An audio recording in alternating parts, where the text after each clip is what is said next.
ఈరోజు తప్పుడు ప్రచారాలతోన అధికారంలోకి వచ్చి అవి కానీ హామీలను ఇచ్చి ఈరోజు నెరవేర్చుకోలేనటువంటి స్థితిలో దాడులకు పురిగొల్పుతా ఉన్నారు గౌరవ ముఖ్యమంత్రి రేవంత్ రెడ్డి గారు.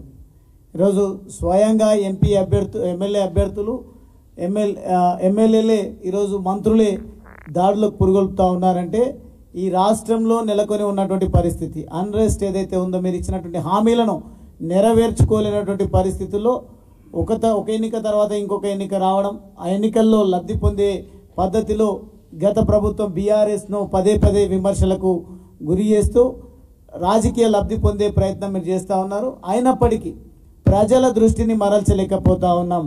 మా 6 గ్యారెంటీలు, నా 420 హామీలు ఏవి కూడా ప్రజల మనసుల్లో నుంచి తొలగించాలంటే సాధ్యపడట్లేదు అని చెప్పి హత్యా రాజకీయాల వైపు ఈ వ్యవస్థను మళ్లిస్తూ ఉన్నారు. తప్పకుండా దీనికి తీవ్ర పరిణామాలు ఉంటాయి. భవిష్యత్తులో మేము పదే పదే చెప్తా ఉన్నాం, నిజంగా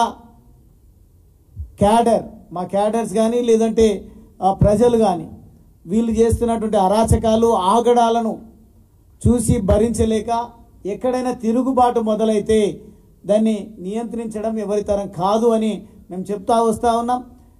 దాడి మొన్న అచ్చంపేట నియోజకవర్గ కేంద్రంలో అచ్చంపేట మున్సిపాలిటీకి సంబంధించిన కౌన్సిలర్ ఇంటిపైన దాడి జరిగితే పోలీసులు ప్రేక్షక పాత్ర వహించడంతో పాటుగా నామమాత్రంగా నేను మా నాయకులం అందరం కలిసి డీజీపీకి కంప్లైంట్ ఇచ్చి పికెట్ ఏర్పాటు చేయండి అంటే నామకే వాస్తే పికెట్ ఏర్పాటు చేసింది అక్కడ.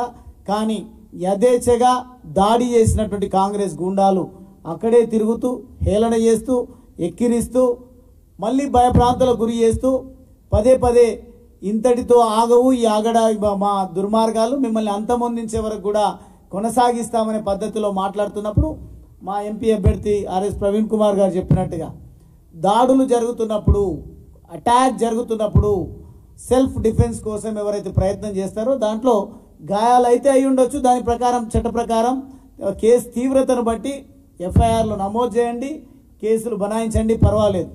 కానీ మొదటగా దాడికి కారణమైనటువంటి వాళ్ళను రోడ్లపైన వదిలేసి ఈరోజు వాళ్ళపైన ఒక రకమైనటువంటి సెక్షన్స్తో కేసులు బనాయించడము, మా వాళ్ళపైన నాన్ బెయిలబుల్ కేసులు వేసి ఈరోజు సుంకరి బాలరాజ్ అని 2వ వార్డు కౌన్సిలర్ భర్త ఈరోజు జైల్లో ఉన్నాడు.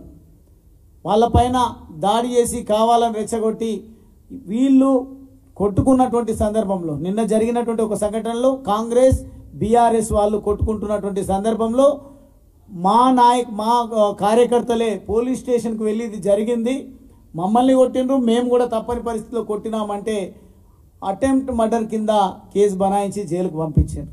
ఈ రకంగా అధికారం చేతుల్లో ఉంది కదా అని చెప్పేసి రౌడీలను గూండాలను ప్రోత్సహించడంతో పాటుగా బీఆర్ఎస్ పార్టీ నాయకులను కార్యకర్తలను అభిమానులను భయభ్రాంతులకు గురి చేయడం వల్ల రాబోయే స్థానిక సంస్థల ఎన్నికల్లో ఎవరు కూడా పోటీకి సాహసించరు అనే ఒక భ్రమలో కాంగ్రెస్ పార్టీ ఉన్నట్టుగా కనిపిస్తూ ఉంది.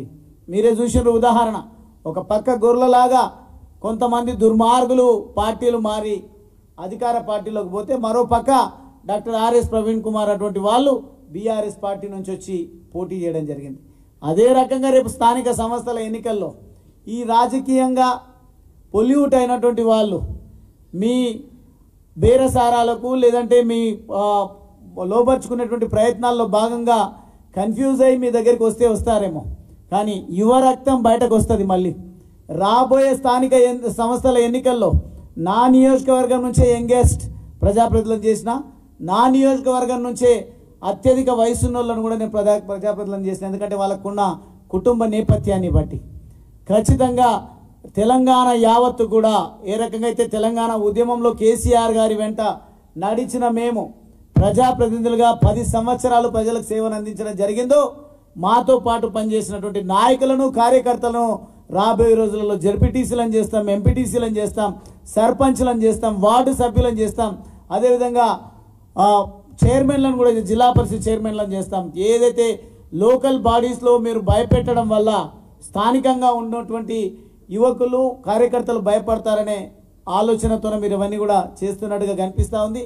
ఇవే మీకు చివరి ఎన్నికలు.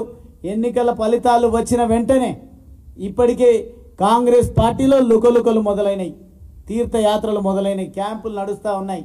ఖచ్చితంగా ఈ రేవంత్ రెడ్డి గారి ప్రభుత్వం కూలక తప్పదు. మళ్ళీ ప్రజాప్రభుత్వం, నిజమైన ప్రజాప్రభుత్వం కేసీఆర్ గారి నాయకత్వంలో తెలంగాణ రాష్ట్రంలో ఆవిర్భవించక తప్పదు అనేది ఈ సందర్భంగా నేను తెలియజేస్తూ, ఈరోజు ఎవరికీ సంబంధం లేనటువంటి, తెలంగాణతో సంబంధం లేనటువంటి వాళ్ళని తీసుకొచ్చి సంబరాలను ఏర్పాటు చేస్తాం, రాష్ట్రాన్ని పేర్లు మారుస్తాం, రకరకాలుగా ప్రజల దృష్టి మరల్చేటువంటి సర్కస్లు మేము చేస్తామంటే చూస్తూ ఊరుకోవడానికి ప్రజలు సిద్ధంగా లేరు. మీ ఆగడాలకు చర్మగీతం పాడేటువంటి రోజులు దగ్గరలోనే ఉన్నాయి. స్థానిక ఇప్పుడు ఎంపీ ఎన్నికల్లో కూడా ఖచ్చితంగా కాంగ్రెస్ పార్టీ తగిన మూల్యం చెల్లించుకుంటుందనేది నాకున్నటువంటి అంచనా. రాబోయే రోజులలో స్థానిక సంస్థల ఎన్నికల్లో పూర్తి స్థాయిలో మా సత్తాను చాటుతాం. భవిష్యత్తులో తెలంగాణ రాష్ట్ర అభ్యున్నతి కోసం పటిష్టమైన పునాదులు వేసి ఈ బీఆర్ఎస్ పార్టీని ఉనికిని చాటడమే కాదు, బాధ్యతను కూడా మేము చూపిస్తామని సందర్భంగా తెలియజేస్తూ, హత్యా రాజకీయాలకు పులి స్టాప్ పెట్టాల్సినటువంటి అవసరం ఉంది. ఈ బెదిరింపులకు పులి స్టాప్ పెట్టాల్సినటువంటి అవసరం ఉంది. ఎంపీలుగా ఎమ్మెల్యేలుగా పనిచేసినటువంటి మా అటువంటి వాళ్ళను సైతం నియోజకవర్గాల్లో అడుగు పెట్టనీయం, అడుగు పెడితే హతమారుస్తామని ముఖ్యమంత్రి నియోజకవర్గంలోనే మొట్టమొదటిసారి నేను ఓడిపోయిన 4-5 రోజుల గ్యాప్ తర్వాత నేను నా నియోజకవర్గానికి వెళ్తున్నప్పుడు స్వయానా ముఖ్యమంత్రి గారి తమ్ముళ్ళ ఆదేశాల మేరకు, అదేవిధంగా అక్కడ ఎన్నిక కాబట్టినటువంటి శాసనసభ్యుల ఆదేశాల మేరకు మమ్మల్ని అడ్డుకునే ప్రయత్నం మేము చేసినా మొండిగా, ఎందుకంటే ఉద్యమ నేపథ్యం కలిగినటువంటి వాళ్ళం కాబట్టి మొండిగా వెళ్తా ఉన్నాం. చావుకైనా వెనకాడం కానీ ఈ తాటాకు చప్పుళ్లకు మాత్రం భయపడే ప్రసక్తే ఉండదు అని ఈ సందర్భంగా కాంగ్రెస్ ప్రభుత్వానికి, మా పైన దాడులకు పురిగొల్పుతున్నటువంటి నాయకులకు హెచ్చరిక చేస్తా ఉన్నాం. ఒక